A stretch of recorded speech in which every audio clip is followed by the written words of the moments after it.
I'm Eric. And I'm Steve. Product-pocalypse again? Masters 25 speculation. Let's talk about it.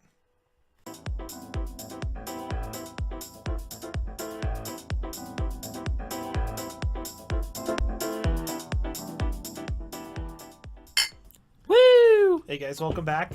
This is episode 20 of Let's Talk About It. Yeah, reason we've got our cream sodas here is we've been working on a bit of stuff. If you've noticed, we haven't been around for the last 2 weeks. Yeah, we haven't been doing a whole lot. No, we've been working on the Command Zone / Game Nights challenge from Jimmy and Josh, trying to do our own auditions and stuff. So, and it's not just Steve and I; it's Greg and Kylie as well. Kylie and Greg. So, we're putting the finishing touches on that.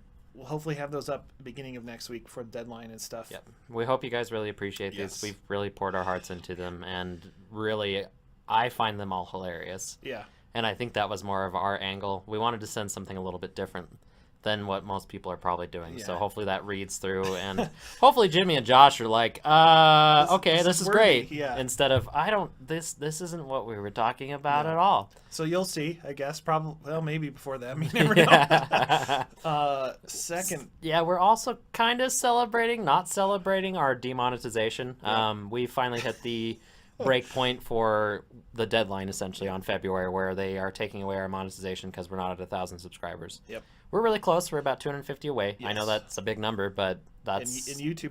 I saw a guy, sidebar, posted a video on the 30th of December about him camping out in a blizzard. It was his 70 subscriber thing. He has 24,000 subscribers today. Of course. Isn't that insane? Anywho, it could 250 subscribers can go in a minute. Yeah. So if you haven't subscribed, or if you got some friends, share it, like it, whatever. Just try and get us there, because that really does help us, just buy equipment. I mean, really, I know everybody says that, but honestly, it's 100% true. Yeah, it really is. Like, at this point, we need another computer really bad, because our computer is just not working anymore. Not for production. It's a good recording thing. And this is kind of like leading into our Patreon, as everybody else always talks about on YouTube. Me and Eric have talked about this many, many times. I'm not a big shill. I don't really like asking for money or anything like that. But if you guys feel the desire to give us any money for what we're doing, like give us $1 a month, that's fine. That's it. I don't care. I mean, I guess I shouldn't say I don't care. I would really appreciate it, but if it happens, it happens. If it doesn't, it doesn't. We're going to rope our wives into it too, I think. Yeah, so yeah. We'll have 2 Patreons, and they'll be the people that are obligated to like us. So. And it'll be great. Yeah. And that'll work just fine for us. And, so, yeah. Yeah, if you guys feel like it'd really be appreciated. It should be up. We'll have a link in the description. I think there's 2 packages if you really feel spicy or really just love us. I think there's a $2 thing, but yeah, even $1. That's the bronze package, I think. We're having a lot of fun with that, too. It is. I think we're going to start making some fun videos for Patreon as well, because I think that's where it's at, because then it's like we're actually giving something to people for them to give money to us, because like I said, I feel wrong just saying, hey, give me $1 because... Yeah. So, I don't know. We'll figure all that out as we go. We're just having fun doing this, and we'll continue to have fun doing it. We've been here since 8:30, and it's been a good day already. Yeah. And our year anniversary is coming up. Yeah, I don't know. That's true. I think our first video that went up was the Kari Zev deck tech. Well, it might have been an unboxing, but I'm not sure where that went. But that's where it really was started at all. Yeah. I'll have to look that up. Yeah, because I looked up the Kari Zev video. That was like March 20th. Or something like that. So we're really coming up on it. We'll probably do something special for that. Maybe like our subscriber videos, because we always do that and have a blast doing those. More confetti poppers and blow whistle things. What are those things called? Party horns? Yeah, I think you're right. Yeah, I mean, leading into the new year, I know we always, well, not the new year, but the continuing on. I know we always say that we're going to try and buff up the gags, but I think we actually are really starting to buff up the gags and having a little bit more fun with the humor, because I think we've really started to nail the technical side of things for the most part. There's a few like gameplay things, especially in our challenges, that we need to kind of iron out, but that's more just practice. Practice makes perfect on stuff like that. But I really think we're going to try and turn it up and start really doing some entertaining things for you guys, because that's what it's about. We want to be entertaining for you. Yeah. So now we've got that ramble fest done. 4.5 minutes in. Yeah. So I know we talked about this last year, Product-pocalypse. Is it happening again? And that's our big question right now, because we are kind of running into a block of products again, and I don't think it's going to get any better. I think we're going to start running into a lot of stuff, especially closer to the holidays. Yeah. They're just going to be like, well, we're announcing Dual Decks Dominaria Challenge Blah Commanders section. It's Modern just Masters 2018 version 2. Oh, like, God. You can almost see that happening, right? So, first up, we've got Masters 25. That's yes. right around the corner. So that's March 16th, which is I'm excited for. And actually, the second slot of the show is dedicated to speculation on that. Yes. So we'll get to that here pretty soon. Obviously, the price per pack is going to be pretty pricey, as Master sets usually are. So $9.99 a pack. And so far, it's off to a good start with I'd Jace. say. Our last episode that we didn't upload was, of course, the unbanning. If you didn't know, Jace Mind Sculptor got unbanned and was like the first or second card spoiled for M25. So, which I think was a great marketing tool for them. I think that kind of changed everything as far as perspective on like, will I buy this? Now people are like, yeah, I'm gonna buy it. Yeah, and I think they're getting criticized as well. I think it is kind of see-through as far as like put a good card in the set and unban him. Like, but it's very apparent. But I don't think it's necessarily a bad thing. Doesn't matter. I mean, it's kind of like whatever at this point. People will buy it. People will hold it. People won't buy it for their own reasons. And Jace is still in it, and he's still unbanned in Modern. So, But yeah, right around the corner. Like you said, the next thing after that is the challenge decks. These are 4 standard decks. It sounds like they're going to be typical standard type brews. I hope they better make them playable. Yeah. That's the only thing I will say about this, is because if they are not, then they are in a world of trouble. If they come out and they're like the commander decks, or not the commander decks, if they come out and they're like the Planeswalker challenge decks or whatever, And if you think about it, like they've already learned that lesson. The old event decks, this is what I equate them to, used to be 2 decks for like $35, and one of them was always MSRP on like the websites for $45. The other one was always $25 because one was bad, one was good. They had 1 reprint or 2 copies of this really bad or good card, whatever. The thing that tells me that they will be playable is the to be determined price. Yeah.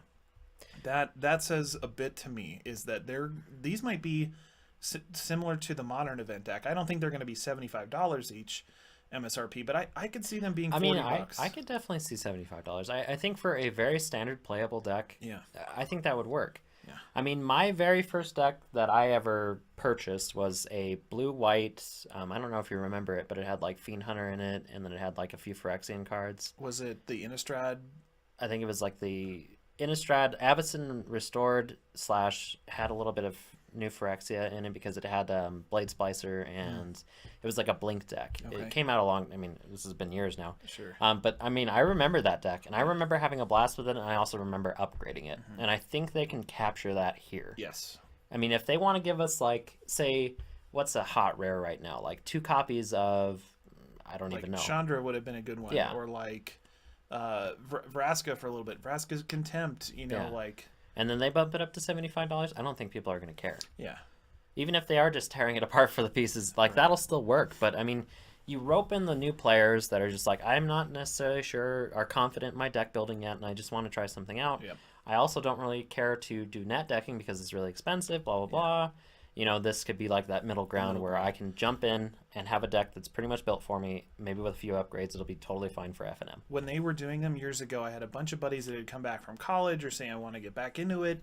They'd pick one of those up and say, like, I guess it's a thing. They set a budget. Say, I want to upgrade this with $50 or $100 and make it work. And out of the box, I remember some guy, he literally forgot his standard deck. And he's like, oh, well, I want to play. I'll buy this. And he went 3 and 2 for the day. Like, that's pretty good for, at the time, $35. Like, it's not terrible. I think this is, like you said, it's a good way to ease that gap of getting into standard for somebody who's not a confident deck builder that doesn't want to spend $400 on a standard deck. So, time will tell. I think it's good. I hope it doesn't go down the path of, here's 1 good deck and here's 3 awful decks. They need not to fail on that again, because they would have learned nothing. People are going to start losing confidence in products like this. I mean, a lot of people already have. Yeah. I mean, yeah. I think they turned things in a different and good direction with the intros recently. Yes. If they learn that, I'm not saying, like, fix the event deck in that sort of way. Make them all good or valuable for a different reason. They haven't kind of done this except for the Modern event deck, and I think that was good. Yeah. They did a good job there. It was a very relevant deck type, and it had relevant cards in it. I mean, and it was affordable and decent. I think people are still looking for that deck. I mean, I think it probably still has a great price on. I mean, I haven't looked at it recently, but I'm sure it still goes for quite a bit, you know, because it had good stuff in it. And that's the main point I think we're trying to get to. Exactly. It's just like, if you're going to announce all this and be confident in it, you better be producing something that's worth it. And if you need to go from 4 decks to 2 decks to keep up quality, that's fine too. Exactly. Because I'd rather have that than. And eventually they did do that. They went from 1 bad, 1 good dual deck, or event deck, to 1 event deck, and that was them saying, okay, we make a bad one and a good one, just gonna make a good one. Next, Elves vs Inventors dual deck. That'll be still so excited. Yeah, I can't wait. That'll be the last one. What were you gonna say? I was just gonna say, I think we talked about this in the other episode. I can't remember, but I'm excited about that one. I just want to see the deck list. I love that Solemn Simulacrum's in it. Like, it speaks to Commander players for sure, because it has a lot of really cool Commander cards in it already, like Goblin Welder, and like the alternate arts I think we've already talked about are amazing. They look great. I think it's going to be a home run product. It's sad that it's the last one. They said they might keep them going, but in a different type of... So kind of like the From the Vault, and this thing later you see the signature Spellbook Jace.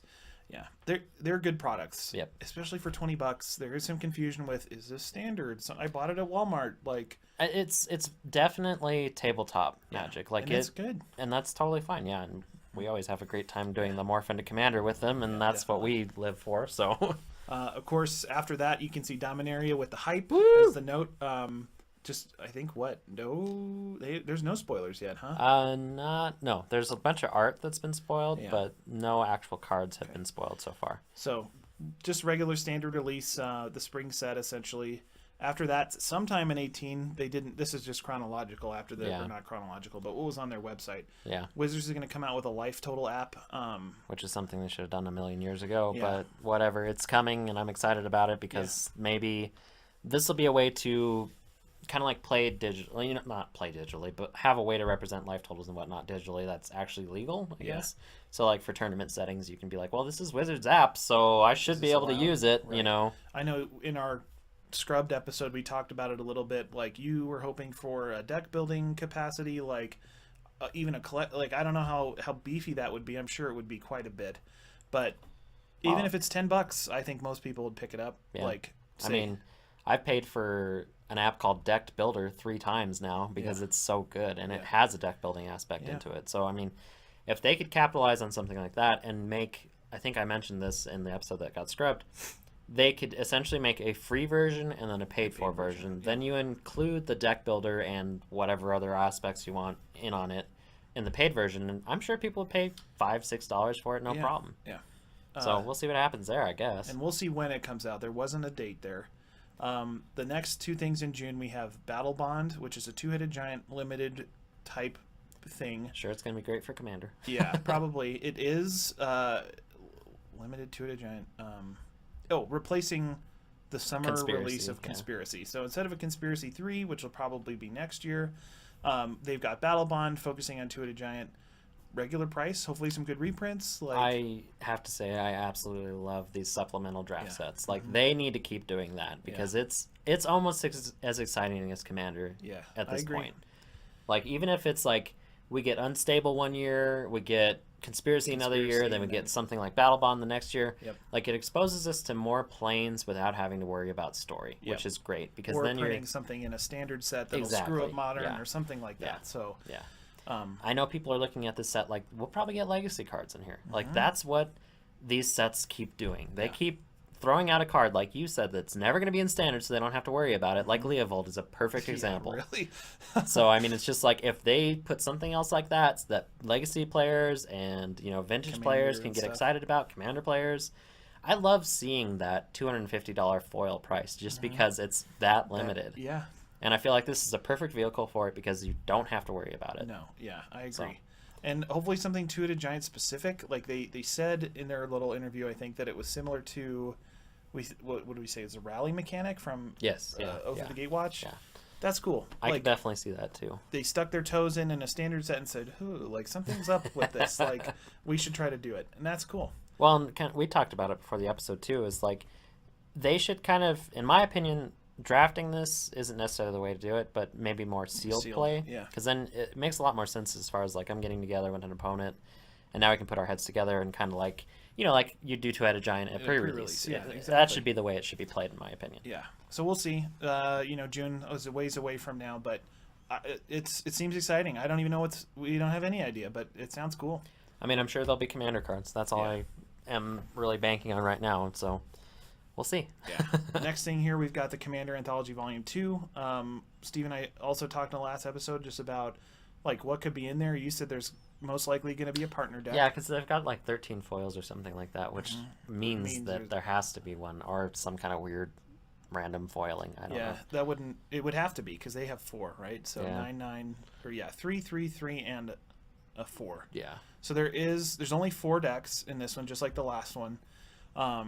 We said. Yeah, I would picture Atraxa being one of them. Yeah. Correct. Yeah, and she was the 4-color part. Yes. Yeah. So she's probably going to be that one. And then I'm thinking either it's probably going to for the first, because they go probably chronologically in year, and we might skip a year here and there, but I would assume from the very first commander set we probably either get Animar or the Mimeoplasm. Didn't somebody link Mimeoplasm? They might have, so it might be Mimeoplasm. And he's a good one. Yeah. And I think Kalia, then Mimeo, then Animar probably. They need to do Animar at some point just because that card is really hard to get a hold of. In my opinion. Gov is good. And people would lose their minds for a foil Animar. Yeah, really. Really. I think Zedrud would be at the bottom of that list. Yeah, Zedrud definitely is. And it's it sucks, but politics, it's like hard to, unless you want to play it, it's kind of hard to wrap your head around. I think Zedrud's like $4, so like there isn't a huge demand where Animar might be, or Carador, or Mimeoplasm is probably like, Animar would probably be a $60 foil, right out of the gate. Yeah. Mimeoplasm maybe like a 30. Yeah. But I mean that's kind of where we're at. Gov, I know there are a lot of Gov players, and I know it's a great commander too. There's already a Judge foil for some of those as well. Yeah, but not Animar. Yeah. I think it's just Carador. Yeah. Somebody else, I don't know. Yeah, who knows? But anyway, there's some things to get excited about there. I would bet no Commander 13 reprint. Yeah, I can see that. Because they had a lot of Commander 13. It was printed like twice. They even made a deck with 2 of the Esper ones so that people could get their hands on more True Name Nemesis, that sort of thing. Yeah. We had them for forever. So I think they'd skip that. They'll skip 17. One Planeswalker deck and one of the Lieutenant ones, like the experienced ones. I think it might be cool if they do like the Teferi one, just because we are leading into Dominaria. Like that might be a good way to approach it. He'd already be past at that point, but what do you mean? Because Dominaria comes out in April, where this comes out in June. Well, yeah, but it's still like calling back. Relevant. Yeah, I guess so. And he wasn't a hot seller at the shop until like they released some other cards. Yeah. I mean, they changed the Planeswalker rules and all that. Like, I really liked that deck personally. I thought it was great. I mean, it wasn't my favorite, but it definitely was up there. I think my favorite was probably the mono green one, just because it was the best out of the box. Mm-hmm. And then after I tinkered with it, the red one was definitely my favorite, because Durede is just ridiculous. So. He's a beast. And the reason I'm saying not Durede is because it feels like Durede's almost been like oversaturated. I feel like there's somewhere else that he got released or something. I just don't remember where. But he was in another Commander product, I think. Something like that. Wasn't he in Brea?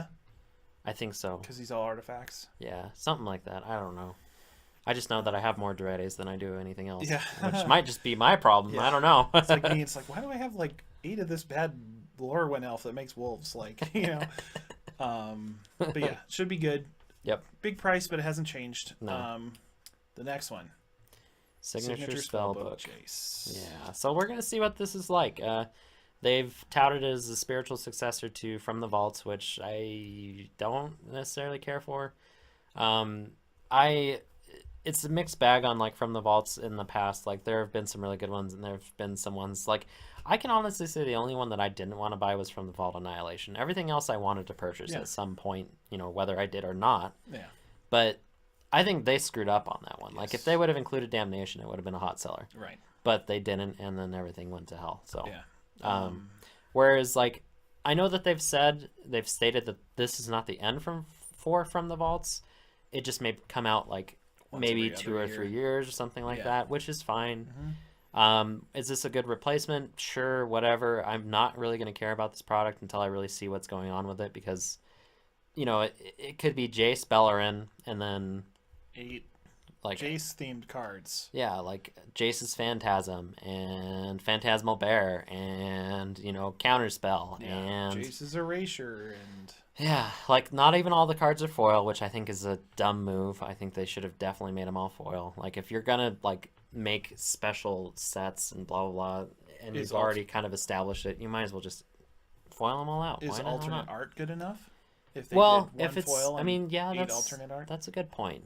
I mean, they could do that. That wouldn't be so bad because, yeah, as long well, okay. I guess we should approach this. If it's the from the vaults foiling, then don't do it. Yeah. But if it's not, foil them, please. Please do. Yeah. I know we discussed in the Lost episode about what's a really good blue card, and could they just jam in good cards into this thing and make it count? Like I said, Cryptic Command. What if they printed Cryptic Command and you could buy it for $20? Yeah, with Jace art on it. Right. I mean, people would go insane. Yeah, that would be worth it. And then that led to, well, what is the print run of this thing going to be? Yeah. If it's limited, like from the vault, I think we got like 15 from the vault transform.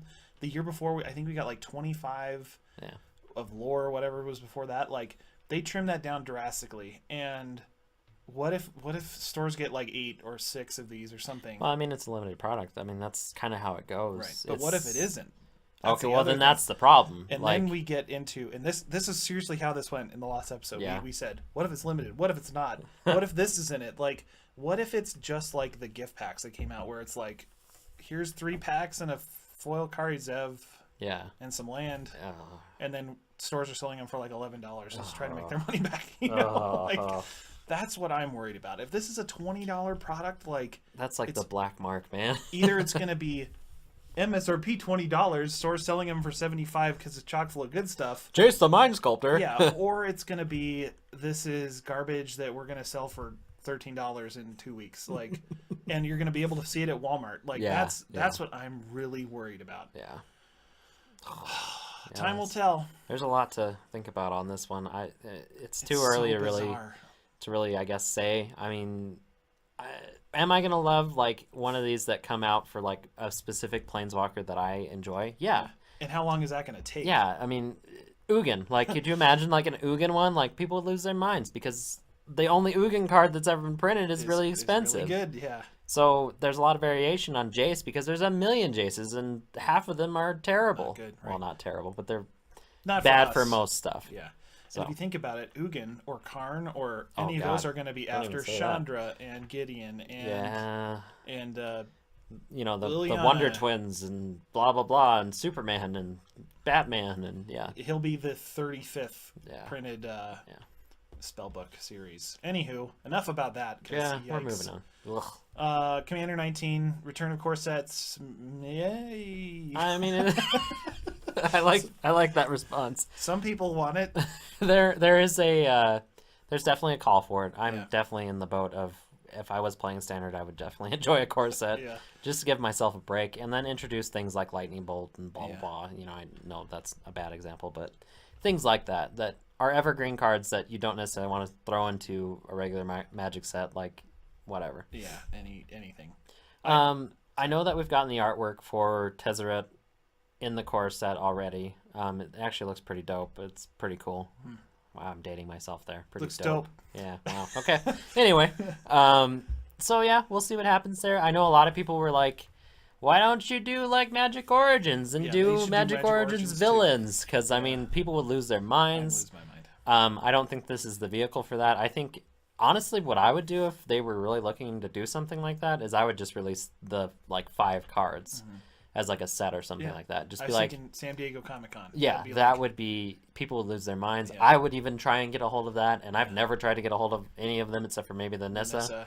So it's just like, if we get flip of like a Nicol Bolas as a creature, Nicol Bolas as a planeswalker, people would go nuts. Yeah, like Sorin, that would be insane.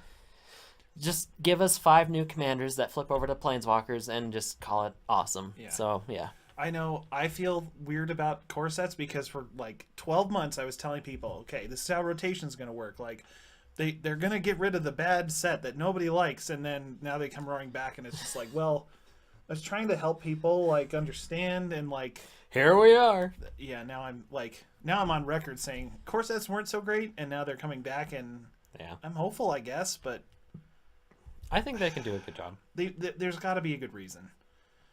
So we'll see. I mean, honestly, I can remember enjoying a few core sets. Like, whatever core set Talrend was in, I think it was 2014. 13. Because he was with Krenko and Audric. Like, that was a really good one. That was a great core set. Yeah. And then Origins, obviously, like, they need to take that example, Origins, as an example, and apply that to every core set they do from now on. Yeah, I agree. Because that knocked it out of the park. And I think it was... They almost put, they were like, let's put extra effort into this because it's the last one. So now they need to put that extra effort into everyone because it's just like that.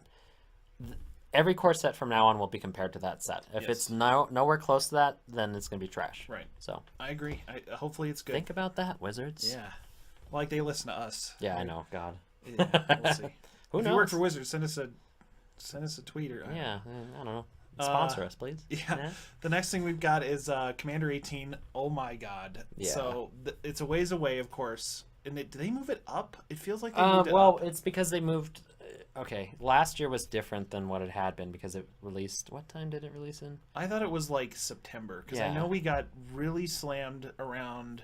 Maybe Amonkhet was out. Maybe it was October because it normally was in where Iconic Masters was like second week of November. Yeah. And then they moved it up, and then they moved it up again, I think. And because I know we were burned out because we did like Amonkhet, Commander times 1 billion videos. Yeah.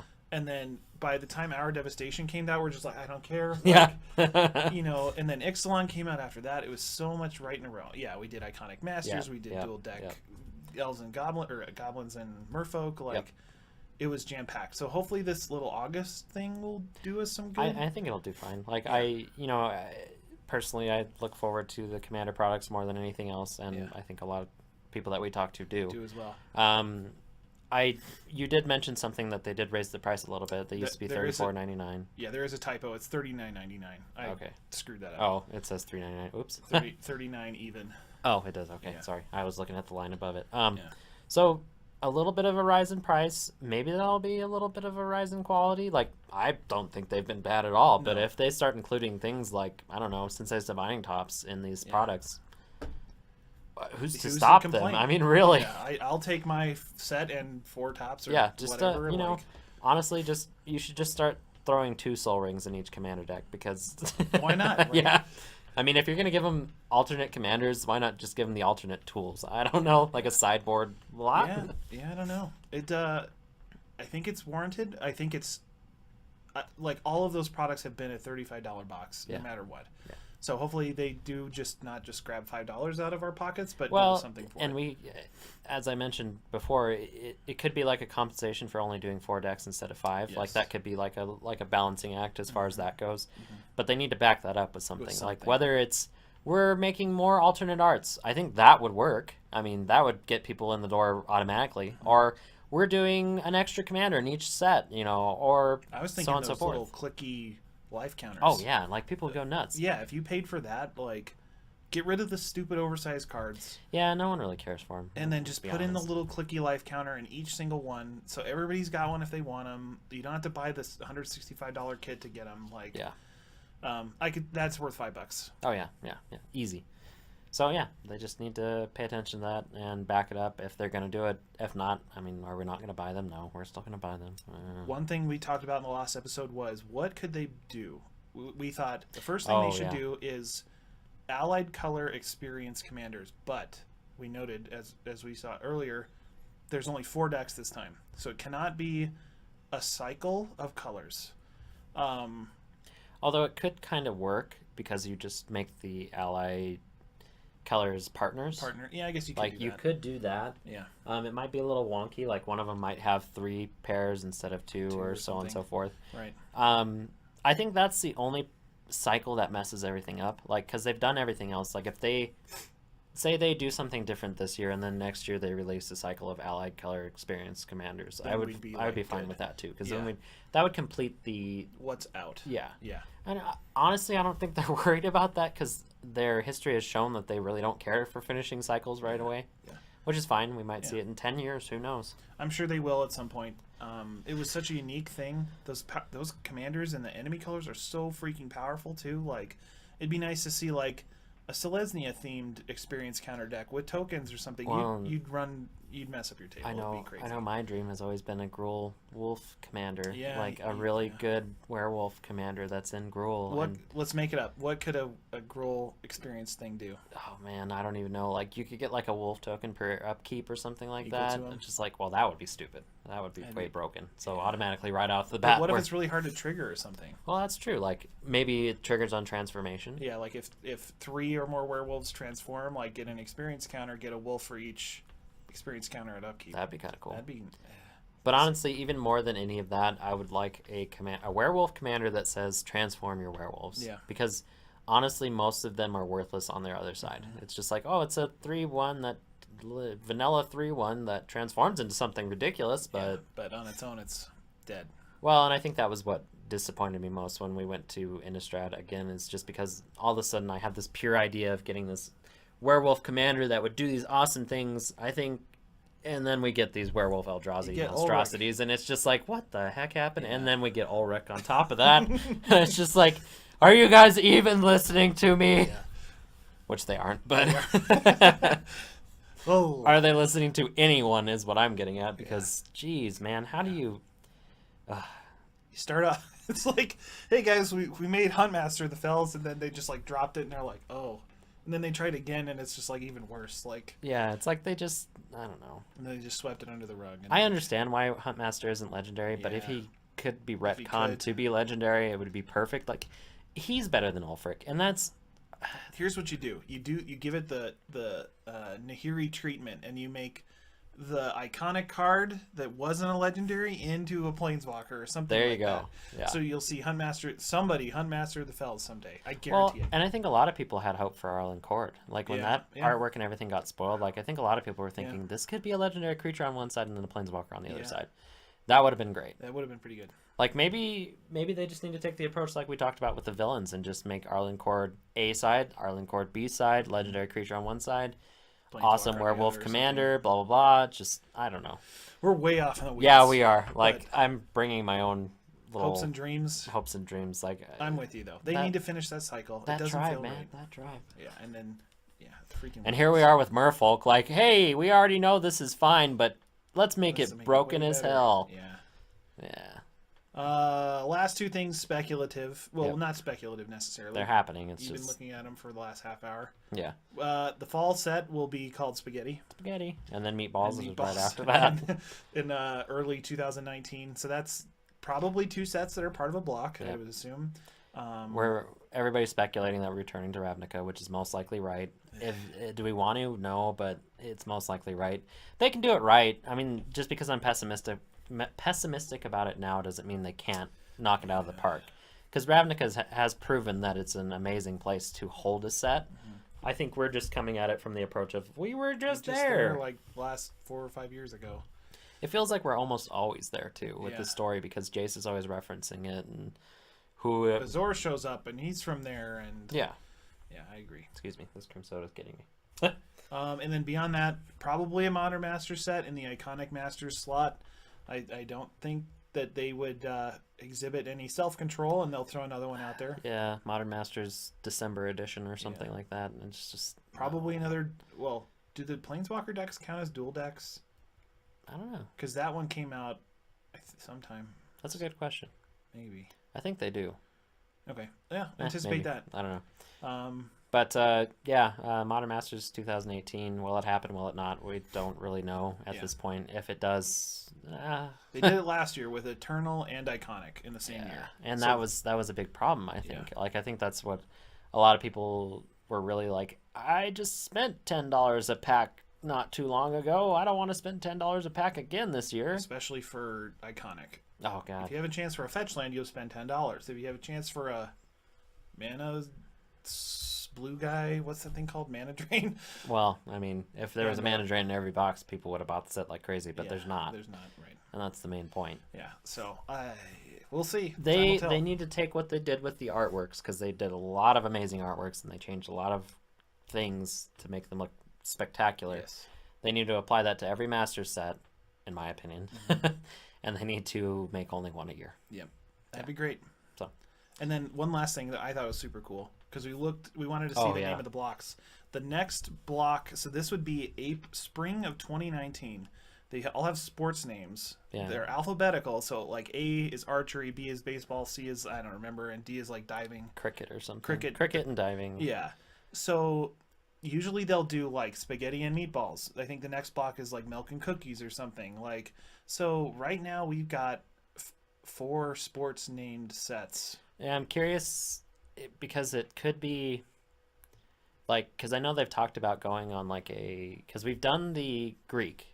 They've talked about doing like a Roman thing. So that might be what that could be in reference to, is like Olympic Games. I know that kind of like bleeds into the whole battle bond thing, which is kind of interesting as well. Like, I don't know if they would introduce us to a plane in a draft set and then bring us to that plane the very next year. Yeah. Like, that could be a way to hype it up. Yeah. But I don't know. It's hard to speculate on names like that, because for all we know, it could be Lorwyn. Yeah, that's the first thing I thought of. Like 4 sets, the only time that's happened is then, as far as I know. Well, and let's kind of think about this, the way the story is going, because we're going from Ixalan to Dominaria, we're going from Dominaria to most likely Ravnica. Where would you think we would go from Ravnica on? So say they don't solve the problem of Nicol Bolas on Ravnica, say he destroys that place. One of the other big places that he really messed up was Shards. So, or Alara, I guess I should say. Alara. Yeah. So I could easily see us going to Alara right after Ravnica. Yeah. I mean, I think that would be great for us because we haven't been to Alara in a long time. And, you know, I never was there. You know. It'd be interesting. Yeah, I don't know. Time will tell. But, I mean, that's going into that 4-block kind of thing. Like, I don't know if that's 2 separate things or if it's all meant to be together, or if it's just meant to go with the Jace's League, if that's just a story element. Yeah. So I guess we'll see. So that's Product-pocalypse 2018. Woo! We're gonna shift gears back. Yes. To our speculation on Masters 25. So this was just a collection of cards that we kind of looked at beforehand and thought about what should be in this set. Yeah. And the first card that came to my mind was Karn. Yeah. It needs to be here. First of all, for price, and secondly, because that's great hype for Dominaria. Yes, he's already on the art that's been spoiled. Yeah. Yeah, he could use a reprint. He's only had one other one, so. Yeah, and like the card is definitely Masters material. Yes. Like it. I think of it as iconic. I'm probably going to say that a few times because this is what iconic Masters should have been. Yep. So we'll see what happens there. Next, another pricey reprint. Yeah, I know this was just printed in Iconic Masters, but honestly, I think it needs to be printed again. Like the price has just gone through the roof again because of that Humans deck and the new Merfolk deck that's kind of surfacing a little bit too. And honestly, I don't think this is a card that people shouldn't have access to, because I think it's such a staple in Modern that people need access to it. It's huge. And at $30 whatever a piece, that's real rough. Yeah. So definitely a good one. If they do and choose to include it. And this was kind of more of something that I just thought of off the top of my head. Rhystic Study is definitely a card that they could throw into. Probably, it's going to be a rare, most likely. You think so? Yeah, just because of the power of the card. Okay. I think that would be a drafting thing. You know what I mean? Yeah, I could see that. I know it's been a common before, so common to rare is kind of iffy, but I don't picture myself putting this at uncommon at all. I don't think so. They'd be everywhere. It'd be like a $1.25. I mean, they'd be cheap, which would be fine for Commander players. Yeah. But it'd wreak havoc on limited. Oh yeah, it would. Imagine if you had multiple of these. Oh, like, jeez. Would you like to pay too? Yeah, it'd be good. I think that this one might be a little outside as far. It's a Commander dream, but it'd be of It'd be cool. Yeah. Boy, Kitchen Finks. Steve and I were talking about this. Yes. As far as I'm of the opinion that they would, if they did print this, they'd probably shift it to rare just because of how bonkers it's been in the last couple of sets or whatever. I'm guessing you think it's probably more of like stay at uncommon. I'd say stay at uncommon, and my reason is if they printed this at rare, this is the Tarmogoyf syndrome. If you pull one, you say, "Oh, I can build a green Modern deck now." Oh, that's a good point. And then you've got to track down 3 more. Yeah. And if this is a rare now and it's already $15, and let's count the old pool of them evaporated, right? Yeah. If you pick one, you say, "I need to build green white, like Malira or something." Yeah. Like now you've got to track down 3 more rares. Like I think $15 is good for a good card like this, but this card needs to be $4 to $6, like when it's all said and done. And I think the only way to do that is with keeping it in uncommon. You know, you get a cool chance for a foil. I'm with you there. It's just it is a fantastic card. Definitely powerful. I mean, it's doing so much, and like we talked about, it's when it was printed, the brokenness wasn't so apparent. Yeah. Now that we've gone a few years and there's so many different combos and things you can do with it, it's just gotten ridiculous. Yeah, so. Definitely. It's a great card. It certainly needs a reprint. Another Masters material card, in my opinion. It definitely reads that way. Yeah. And Culligan's Command. So a little bit more recent, but this card is everywhere. Once again, in Modern, it's like one of the best removal cards / whatever you want it to be, and that's what makes it so powerful. Yep. Like you said, you love those modular cards. And here you've got 4 really good options. So. And honestly, I want these cards to be printed so we can get them cheaper in Commander, because like the Modern, like we talked about the black card that has a bunch of modes on it. I just said the name of it. That's really big and standard. It's like $12 now. Oh yeah. Collective Brutality. Yes, Collective Brutality. Like that card is wonderful, but it's so hard to get a hold of because it's just like a Modern staple now. And it went overnight. It was it was in Standard and then into Modern. Yeah, it's just like there's no it's gonna rotate like. Yeah. Do I think that's too recent? Probably. I doubt it would be in Masters 25, but this who knows? This is kind of too recent too. I could see this happening though, because it is. If we are thinking about the breadth of the 25 years, this is definitely a card that made an impact. In the 25 years. Yeah, I'd agree. Whereas Collective Brutality definitely made an impact, but it may have like missed the bucket, you know? I can see that. So. This cycle would be amazing, depending on which half they wanted to do. Because we talked about either doing the ally or the enemy. I think it would be the enemy. Both. Yeah, I think you're right. Yeah, I don't think they would do both. I think that would be greedy on our side. Yes. Because it's just, if you look at the sets previous, like, they usually release like 1 set of fetch lands, or like the 5 time spiral lands, or whatever they are. Is that right? Time spiral? Yeah, like Horizon Canopy and stuff. Yeah. So. Yep. That's where I would put it.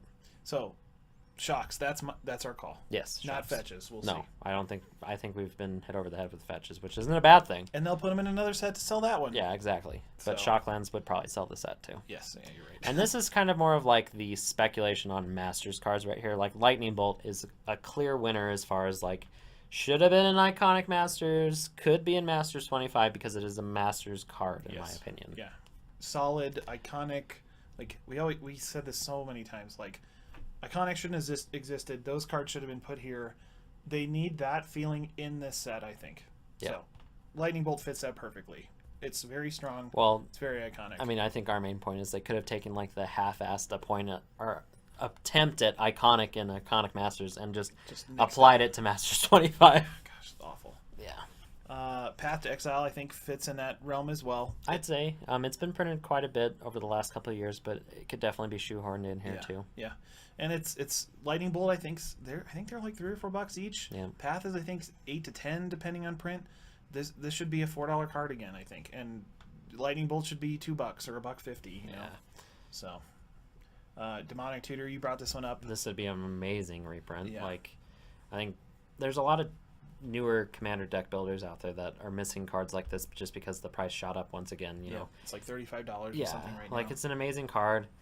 Is it like something that should be at the same price range as like Aether Vial, like we already talked about? No, not necessarily. Like it does amazing things, but only really I guess it does in other formats too, but it's for the most part Commander card. And if there's, I mean, like people that haven't played Magic for years, they'll come and say, "Oh yeah, Demonic Tutor, I had a full deck of those, like that searched up this or that," and it's just like this card is again iconic. It mastered Magic. It it's just so influential. And they could do this artwork on it too. Yeah. I'd go for that. I think this artwork, the other one's great, but this one's like $5 more expensive. I think so. Well, just because it's more recent. I mean, it'd be a perfect choice. Yes. Boy. Thoughtseize again. What do we just say? It has Aether Vial? Yeah, it's got the same syndrome as Aether Vial, which when I say these cards, speculation, I honestly don't think either one of them will be in Masters 25, but do It'd be great. think they need to be? Yes. Yeah. Thoughtseize is a definite one because it's just so. It, in my opinion, is like format defining because it changes so much of what people play around and people do. Like you sideboard in Thoughtseize when you're in a matchup that is not favorable. Like, that is what you do. Or you just have Thoughtseize main board. Like, depending on what you're playing. Like, in my modern deck, I sideboard 2 Thoughtseize, and I mainboard 2 Thoughtseize, and then I think I have 2 Inquisitions of Kozilek as well. So, there's a lot of discard hate. So, I think it's really important to get this card, once again, into modern players' hands, because it's a tool. It's just like, I don't know, what's a good example? It's just like a Noble Hierarch. You know what I mean? Like, those decks need that card in order to really function. And another pricey one. Like I think it's like 15 something now, which isn't terrible, but it could be a lot better. I mean, it was like a $40 card. You think of Lorwyn, Theros, Iconic Masters. A 4th print couldn't hurt. No. Boy. This is the one that we keep dreaming about. We got an invention. Yeah. It's like $110 at least, I'm sure. Crucible Worlds is kind of like niche, I guess, but like, my God, as a Commander player, it's just like, how often do you want a Crucible? And then you think, well, I could search every store in 50 miles and maybe find one. Like, I don't know. It's a great card. It shouldn't be like $70. It's very unique, and that's why it's so expensive. And it's so good. Like, it just does everything you want it to do is for a Commander player. And it's been played in, like, other formats, too. Like, it still sees play in other formats. So, I mean, definitely a good card to put in here. Oh, I love it. Master's Material. Same with this one, Scapeshift. This is a card that has gone nutso on prices again, because I think it was, at one point, it was like $50. Now it's like $70 again or something like that. I could be completely wrong. I think you're right. I think the last time I sold one, it was like $75. Just because those decks just keep rotating out. It's just like, oh, it's good, now it's not. Oh, it's good, now it's not. And that's fine. That's the way the rotation are, like the flow of this format. And the people that have a Scapeship deck aren't selling it, I'd bet. No. So there's less and less of them when it becomes hot again. Well, and it falls into that whole Lorwyn category, which is the biggest problem. Like, they could honestly just reprint Lorwyn block, and it would probably be a success. So. And I didn't know this. It has 1 print, Morning Tide. That's it. Yep. So that explains it. Even Crucible is up in that range, but it's 5th Dawn and 10th edition. And an Invention. Like, doubling season will knock this. I mean, they could reprint this in every set, and I think it would still be a problem. A long time ago, Chris told me that you will never see this in Standard, and I completely agree with him, because you'd have to not have Planeswalkers. Or basically anything that had counters on. Like, you would have to have none of the cards that work with the card to have it in the set. Right. So it's $70. It's it's had a few prints, including a Judge Foil, Ravnica, Modern Masters, and then the Judge Foil.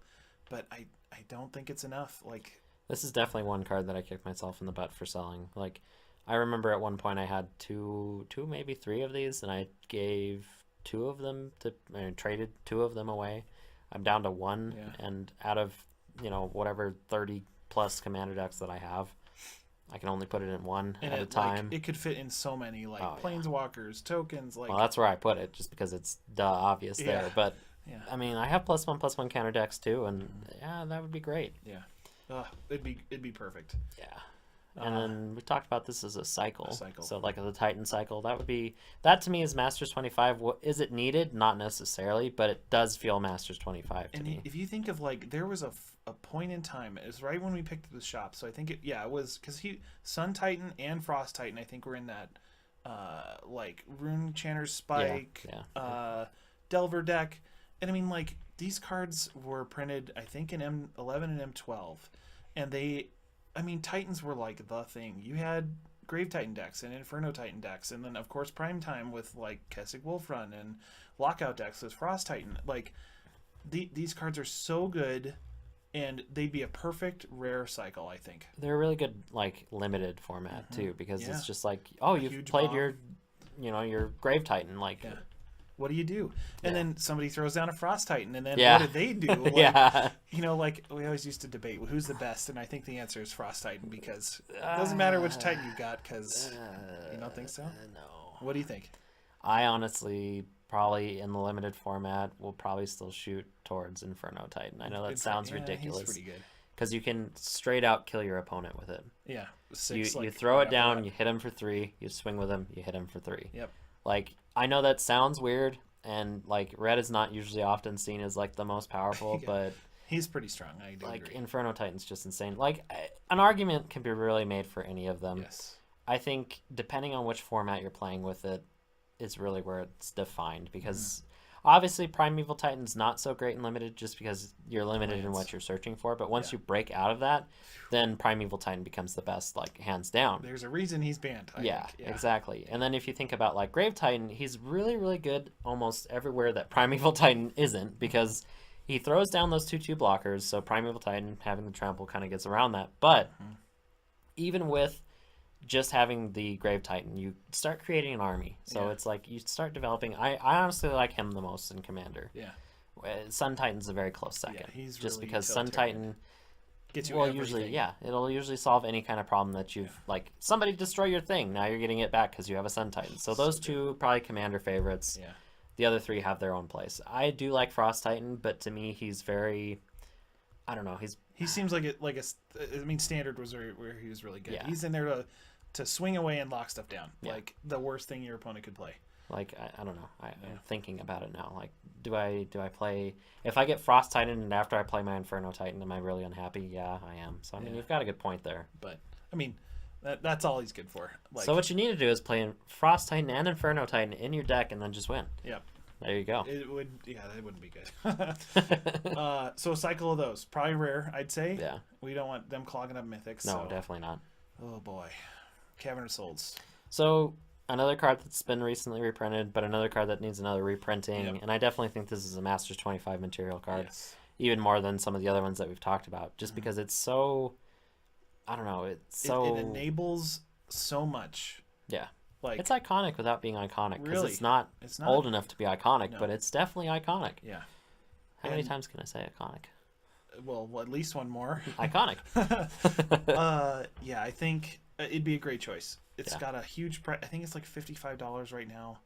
This should be a $20 card, and everybody should have a copy if you're playing Commander, and you can go hog wild and get them from your friends if you need them for your other formats. Like, well, that Humans deck really turned this one around. Yeah. Like, I think it was going down for a little bit, and then the Humans came around, and it's just like, I need 4 copies. And it's just like, oh no. Such a great card. I mean, the same thing happened to Aether Vial. So if you don't have this in Commander, get one. Get one. Boy. This is one that I do not think will. I would be floored if this was in Masters 25. Does it once again need to be in Masters 25? Yes. But I don't think it's going to happen. I think you're right that it's expensive. I think this is a long time ago. I thought I saw an article that said this is the most played card in Modern. Yeah. Well, and it goes over formats too, because it goes right into Legacy, and it's played there too, like super heavy. I think the two things that are fighting against it, like you said, for price and demand. Yeah. The things against it are Exalted and Bant. Like, throwing that just because it needs a reprint, it with Exalted, it could be the only Exalted card in the set, and that would just be like, well, okay. Well, the thing is if they do, because I know there's been a little bit of speculation on if they are reprinting the Phyrexian Titan. What is his name? Obliterator. No. What am I trying to say? Oh, Blightsteel Colossus? Blightsteel, there we go. Yeah. Blightsteel Colossus, like, they will probably add a little bit of an infect element into it. And where does Noble Hierarch really fit well with is infect. Infect, yeah. So, yeah, that's a good point. I mean, there's a possibility there. I hope there's not, like, a infect theme. I really do not want to see that in, like, a limited environment. It just changes it way too much. Well, because you always have to be worried about it. You're constantly on guard for, like, oh, is he playing infect? Oh, God. And if they do, there better be like Pyroclasm or something like that to get rid of it. Yeah, so that's true. Plus, I don't want to waste like half my packs on infect junk stuff. Yeah. So I think you're right. I don't think this card will be in here. I think it'll be in the next like Modern Masters. Yeah, I could see it there for sure. We talked about swords. Yeah. I could see it definitely happening. Maybe not all of them, because you're right. It would eat up probably 3 mythic slots or 2, depending on which grouping of swords they choose to reprint. I think if they stick to their old like kind of like bandwagon kind of thing, they would just do Sword of Feast Famine and then hopefully Sword of Fire and Ice. Yeah. Like I think those are the two that are probably most played and needed, most mastery feeling to me. I know the other ones are great. They're all awesome. You can't really argue that any of them are really bad besides maybe like the blue-green one, but it's not bad. It's just not as good. It's like, didn't they reprint only like half the Praetors? They did Elishnorn and Urbrask in a set, right? No, for Iconic Masters, they did all 5. I thought there was a set before that where they just did like 2 of them. Oh, you might be right. I think it was Elishnorn and somebody else. It was probably Shieldred. I was just gonna say I don't think it was Shieldred. You don't think so? Because I know they did Jin-Gitaxias. Well, they did all of them. Maybe it's just Elishnorn. I don't know. It could have been.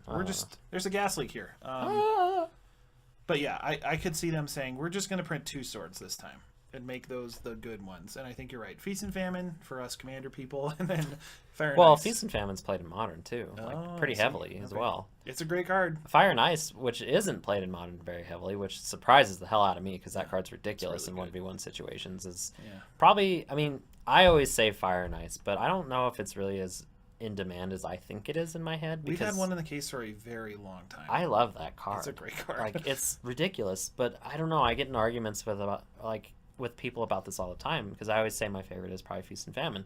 Or no, I always say my favorite is Fire and Ice, and second place is Feast and Famine. They're always like, you're crazy, and it's just like, I just love this sword. I'm sorry. Yeah, I don't even play Fire and Ice in any decks, and I'd probably agree. Like just the draw and the damage and untapping is great, but it's like well, in Commander that's definitely a better effect. Big but time. Once again going back to like 1v1, I would rather.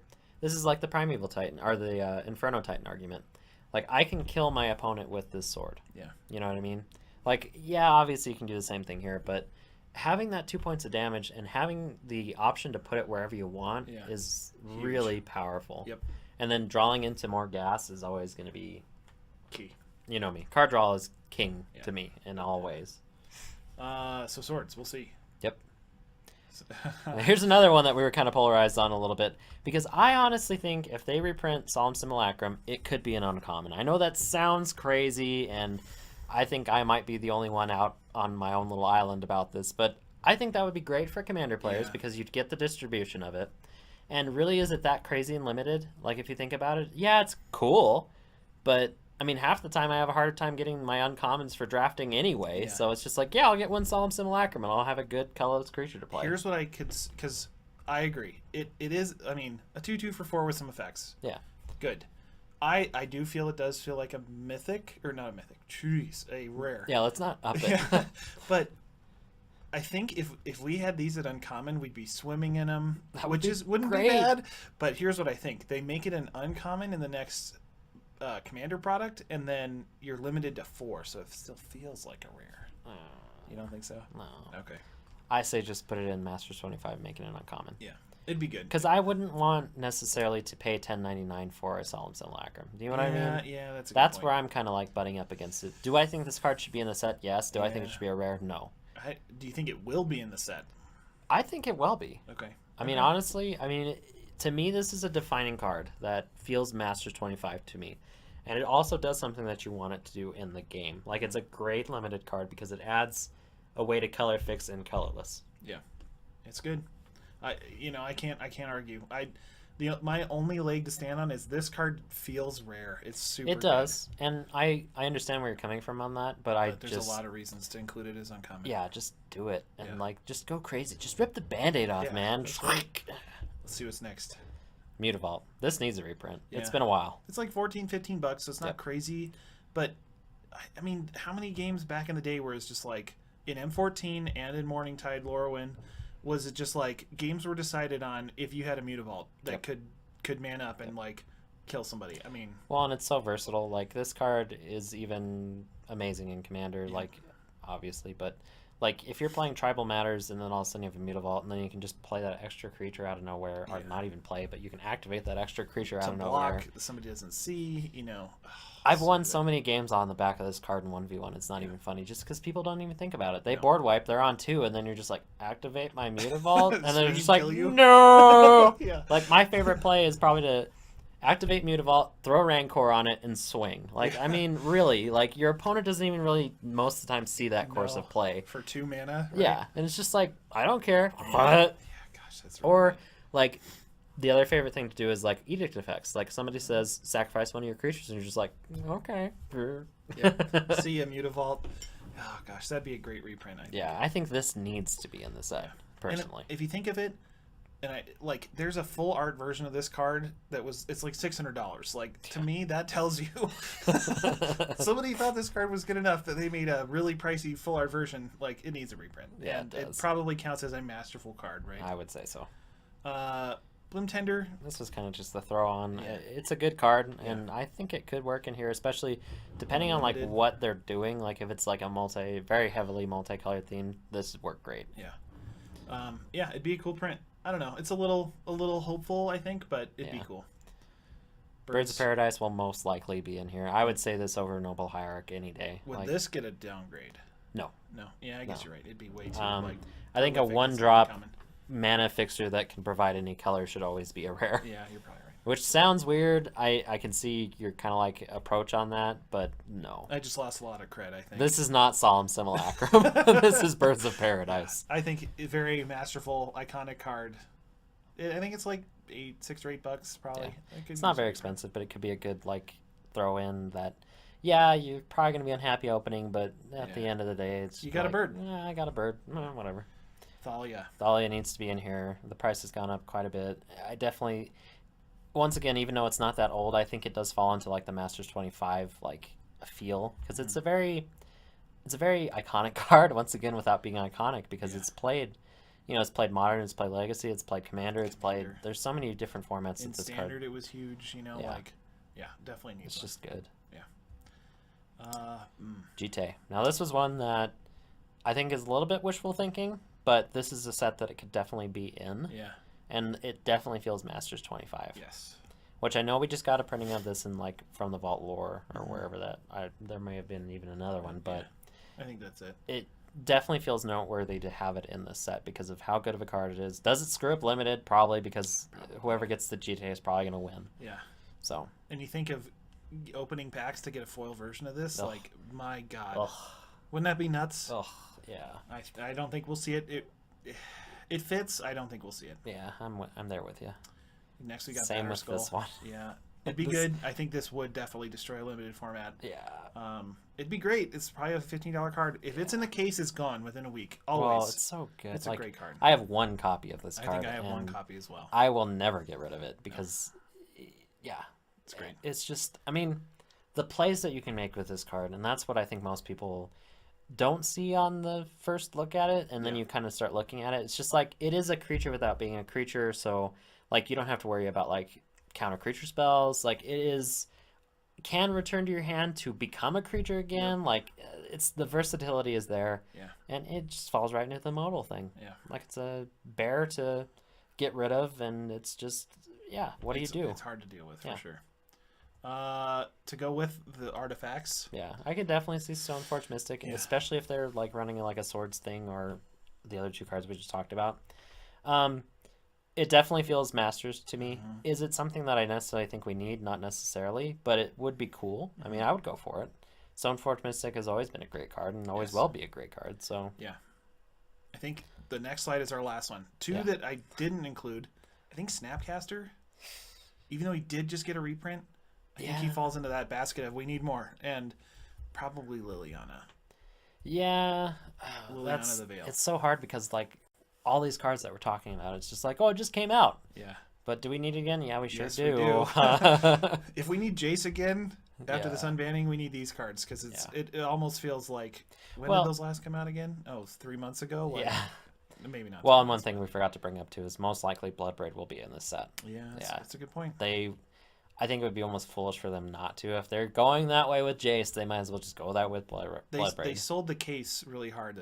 These two are coming back, and they're perfect antimatters for each other. And it's like, well, you forgot one in your Masters set. Like, now Jace is running rampant. I just want to Bloodbraid into Stoneforge Mystic and Limited. Like, I think that would be insane. And then have a Batter Skull in your pool or a GT. Yeah, man. And just be like, put your bam, bam. Yeah, that'd be nuts. I probably not. It'd be a good one. Yeah, I don't think it's going to be here, but... What do you think? The last one? Yeah.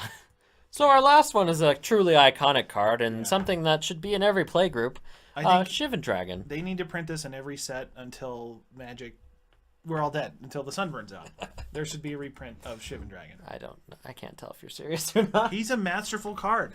He's definitely masterful, and he fits the bill on iconic. Yeah, he does. I think he should have been an Iconic Masters. Yeah, even as they could have even thrown him as rare there, and people probably would have been like, okay, yeah, I get it. He should be an uncommon in Iconic Masters. Well, he should be an uncommon in Masters 25. Yeah.